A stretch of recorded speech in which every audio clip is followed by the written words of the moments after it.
مکے کے اندر پیش آیا، لیکن اتنا سارا ظلم و ستم کرنے والے مکہ کے باسی جب فتح مکہ کے بعد آپ صلی اللہ علیہ وسلم مکہ تشریف لائے، سارے کے سارے لوگ لرزے ہوئے تھے، کانپے ہوئے تھے. سارے سرادین قریش، سرداران قریش لرزہ پر اندام تھے کہ آج محمد صلی اللہ علیہ وسلم کیا فیصلہ کرتے ہیں.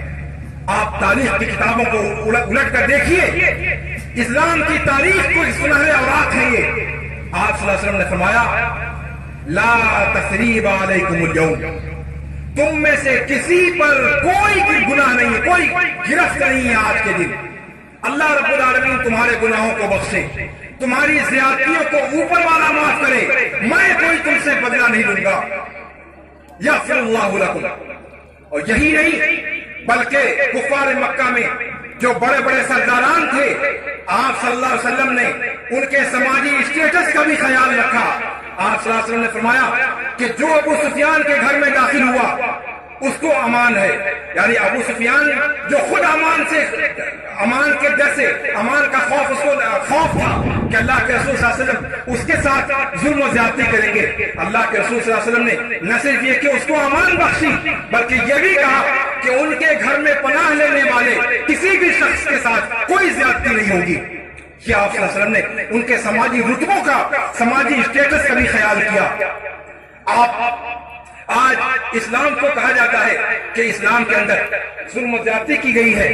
اسلام کے اندر جتنے بھی غزوات ہوئے، جتنے بھی لڑائیاں ہوئی، وہ آپ دیکھ لیجئے پہل غیر مسلموں کی طرف سے ہوئی. اسلام امن و امان پھیلانے کے لیے مقابلہ کرتا ہے، ظلم اور بربریت پھیلانے کے لیے نہیں.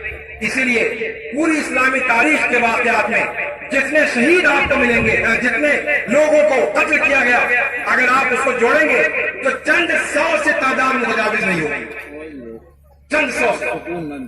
اور اس کے علاوہ پوری دنیا کے اندر جو اسلام کی نشر و اشاعت ہوئی وہ صرف اس کے اخلاقی تعلیمات کی بدولت ہوئی. اس کی لڑائیاں بہت مختصر ہیں اور وہ لڑائیاں بھی ایسی تھی جن کو لڑنا ناگزیر بنا دیا گیا تھا. اسلامی سلطنت کو اور کسی بھی سلطنت کو مضبوط کرنے کے لیے لڑائیاں ضروری ہوتی ہیں، سرحدوں کی حفاظت کرنے کے لیے لڑائیاں ناگزیر ہوتی ہیں. لیکن آفاقی تعلیمات کے اعتبار سے آپ دیکھیں کہ کہیں اسلام کے ماننے والوں نے اپنے زیر حمایت رہنے والے غیر مسلموں کے سارے حقوق کا خیال رکھا. بیت المال سے ان کو وظیفے دیے گئے، بیت المال سے ان کے لیے مہینے متعین کیے گئے، مشاہرے متعین کیے گئے، ان کی عورتوں کا خیال رکھا گیا، ان کے بچوں کا خیال رکھا گیا. جو زکات اور صدقات جو بیت المال کے اندر مسلمانوں کو دینے کا حکم دیا گیا، ان کے ذریعے سے غیر مسلموں کے حقوق کی پاسداری کی گئی. غیر مسلموں کی بیمار کرسی پہ ان کو بھیجا گیا. تمام مسلمانوں نے اپنے پڑوسیوں کا جو غیر مسلم تھے ان کے حقوق کا خیال رکھا. ان کی اخلاقی اعتبار سے جو مدد کی جا سکتی تھی وہ ساری کی ساری مدد کی. اور انہی اخلاقی تعلیمات کی وجہ سے اسلام آج دنیا کے اندر جہاں بھی ہمیں دکھائی دیتا ہے وہ نظر آ رہا ہے. تو اسلام کی یہ آفاقی تعلیمات ہیں. اس پر مزید گفتگو انشاءاللہ ابھی آگے جو لوگ آئیں گے انشاءاللہ اس پر مزید گفتگو ہوگی. اور اسی امن و امان کے حوالے سے اسلام کی جو تعلیمات ہیں اس کے بارے میں جو بھی الگ الگ گوشے ہیں ان گوشوں پر ابھی اسلام کی اخلاقی تعلیمات خاندان کے حوالے سے، قوم کے حوالے سے اگر تفصیلات میں جایا جائے تو بڑی لمبی گفتگو ہو جائے گی. لیکن جیسا کہ میں نے کہا کہ اسلام نے ساری انسانیت کو ایک کنبہ کہا ہے. اس کے اندر جہاں اللہ رب العالمین نے سورہ حجرات میں فرمایا کہ اِنَّا خَلَقْنَاكُم مِّن ذَكَرٍ وَأُنثَىٰ وَجَعَلْنَاكُمْ شُعُوبًا وَقَبَائِلَ لِتَعَارَفُوا، کہ اے لوگوں، یہاں بھی لوگوں کہہ کر کے مخاطب کیا ہے.